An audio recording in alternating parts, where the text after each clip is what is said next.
ଯେଉଁ ବାପା ମାଙ୍କ ପାଖରେ ଲେबर କାର୍ଡ଼ ରହିଛି ତାଙ୍କ ପିଲାମାନେ ମୋଟା ଅଙ୍କର ସ୍କଲାରସିପ୍ ଟଙ୍କା ପାଇବେ।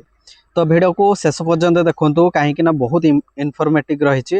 ତ ଆସନ୍ତୁ, ଯଦି ଆପଣଙ୍କର ପିଲାମାନେ ଯଦି +2 ଫାର୍ଷ୍ଟ ଇୟର ବା ସେକେଣ୍ଡ ଇୟର ଯଦି ପଢ଼ୁଛନ୍ତି ଏବଂ ଆପଣଙ୍କ ପାଖରେ ଯଦି ଲେबर କାର୍ଡ଼ ରହିଛି ତାହେଲେ ଆପଣଙ୍କର ପିଲାମାନେ ପାଇବେ ଟଙ୍କା। ତ ଦେଖନ୍ତୁ, +2 ଫାର୍ଷ୍ଟ ଇୟର ଆଉ ସେକେଣ୍ଡ ଇୟର ଯଦି ସେମାନେ ପଢ଼ୁଛନ୍ତି ତାହେଲେ ବର୍ଷକୁ 5,000 ଟଙ୍କା ସେମାନେ ପାଇବେ। ଏବଂ ଏଇ ଯେଉଁ 5,000 ଟଙ୍କା ପ୍ରଥମ ବର୍ଷରେ 5,000, ଦ୍ୱିତୀୟ ବର୍ଷରେ 5,000, ଅର୍ଥାତ୍ 10,000 ଟଙ୍କା ସେମାନେ ପାଇବେ। ଠିକ୍ ଅଛି।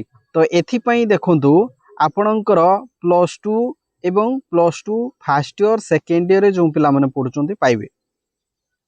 ଆଉ ଯଦି ଯେଉଁ ପିଲାମାନେ କ୍ଲାସ୍ 6 ଆଉ 7 ରେ ଯଦି ପାଠ ପଢ଼ୁଛନ୍ତି ତାହେଲେ ସେମାନେ କେତେ ଟଙ୍କା ପାଇବେ? ସେମାନେ ପାଇବେ ଦେଖନ୍ତୁ ବର୍ଷକୁ 2,000 ଟଙ୍କା ପାଇବେ। ଠିକ୍ ଅଛି। ବର୍ତ୍ତମାନ ଆସନ୍ତୁ, କ୍ଲାସ୍ 8 ରୁ ଯେଉଁ ପିଲାମାନେ ପଢ଼ୁଛନ୍ତି, କ୍ଲାସ୍ 8 ର ସବୁ ପିଲାମାନେ, ଠିକ୍ ଅଛି। କିନ୍ତୁ ଏଠି ଆମେ କହି ରଖୁଛୁ ଯେଉଁ କ୍ଲାସ୍ 6 ଆଉ 7 ର କେବଳ ଗାର୍ଲସ ଅର୍ଥାତ୍ ଝିଅ ପିଲାମାନଙ୍କୁ ମିଳିବ, କିନ୍ତୁ କ୍ଲାସ୍ 8 ର ସବୁ ପିଲାମାନଙ୍କୁ ମିଳିବ ସ୍କଲାରସିପ୍। କିନ୍ତୁ ଇଏ ମଧ୍ୟ ବର୍ଷକୁ 2,000 ଟଙ୍କା ସେମାନେ ପାଇବେ। ବର୍ତ୍ତମାନ ଆସନ୍ତୁ, କ୍ଲାସ୍ 9 ର ଯେଉଁ ପିଲାମାନେ ଅଛନ୍ତି, କ୍ଲାସ୍ 9 ର ସେମାନେ ଦେଖନ୍ତୁ ବର୍ଷକୁ 3,000 ଟଙ୍କା ସେମାନେ ପାଇବେ। ଠିକ୍ ଅଛି। ଏବଂ ଦେଖନ୍ତୁ, ଯେଉଁ ପିଲାମାନେ କ୍ଲାସ୍ 10 ର ଯେଉଁ ପିଲାମାନେ ଅଛନ୍ତି ସେମାନେ এই ସ୍କଲାରସିପ୍ ପାଇପାରିବେ ବର୍ଷକୁ 4,000 ଟଙ୍କା ସେମାନେ ବର୍ଷକୁ ପାଇପାରିବେ। କ୍ଲାସ୍ 10 ର ଯେଉଁ ସମସ୍ତ ଛାତ୍ରଛାତ୍ରୀ ମାନେ ଅଛନ୍ତି, ଅଲ୍ ଚିଲଡ୍ରେନ୍ ଲେଖା ହେଇଛି। କିନ୍ତୁ ମେନ୍ କଥା ହେଉଛି ଲେବର କାର୍ଡ଼ ବାପାଙ୍କ ପାଖରେ ଥିବା ଦରକାର ବା ମାଙ୍କ ପାଖରେ ଥିବା ଦରକାର। ଗୋଟେ ଲେବର କାର୍ଡ଼ ହେଲେ କିଛି ଅସୁବିଧା ନାହିଁ, ହେଇପାରିବ। ଠିକ୍ ଅଛି। କିନ୍ତୁ ସେ labour card up to date ଥିବା ଦରକାର, ରେଜିଷ୍ଟର ହେଇଥିବା ଦରକାର। ଠିକ୍ ଅଛି।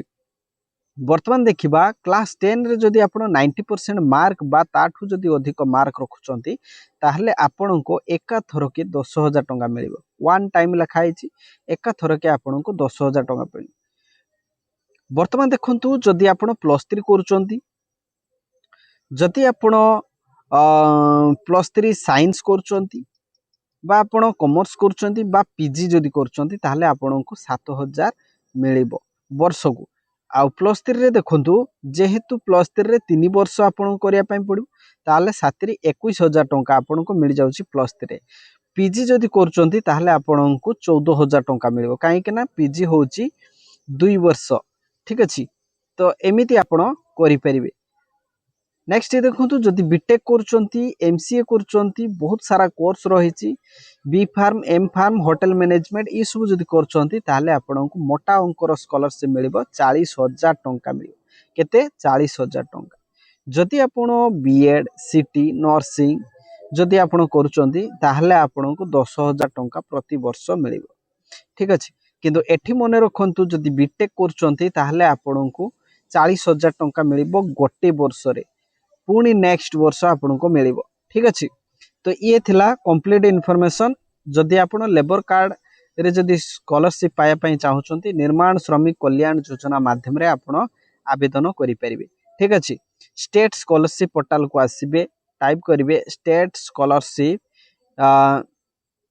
टाइप कले ये स्कॉलरशिप आपणकर आवेदन होउछि। जदि आपण आवेदन करिया पे चाहूचंती आवेदन करि परिबे। ठीक अछि। एवं तार टाइम अनुसार अप्लाई चली थाई। तेणु वर्तमान तो आवेदन मु आपण मानको देखै दउछि स्टेट स्कॉलरशिप पोर्टल को। वर्तमान आमे जिबा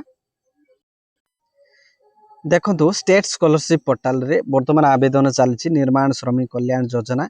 देखंतु अप्लाई रो लास्ट डेट होछि 31 जुलाई 2026। तेणु आपण माने जदि चाहूचंती आवेदन करिया पई ताहले एठी आसी के आपण अप्लाई नाउ ऊपर क्लिक कर दियंतु। स्टेट स्कॉलरशिप पोर्टल को आसीबे एवं एठी अप्लाई नाउ ऊपर क्लिक करिके आपण रजिस्टर करिवे, तापर फाइनली आवेदन करि परिबे। तो आशा करछि भिडियोटी निश्चित भाबरे आपण मानको हेल्पफुल करिवो। जदि आपणकर परिवार रे बापांकर हो बा मांकर हो जदि लेबर कार्ड जदि अछि ताहले आपणकर पिला माननकु ए स्कॉलरशिप पई आवेदन करै दियंतु। जदि आवेदन करि दउछंती ताहले आपणकर पिलांकर पाठ पढा रे हायर स्टडी करिबारे कोनोसी असुविधा हेबो नै। भिडियो को बहुत मात्रा शेयर करूँ जहाँफल ओडिशार सबु कोण अनुकोण रे थिबा छात्र छात्री मानक पाखକୁ पहुँची पारिबो। Thank you so much, thanks for watching this video, thank you.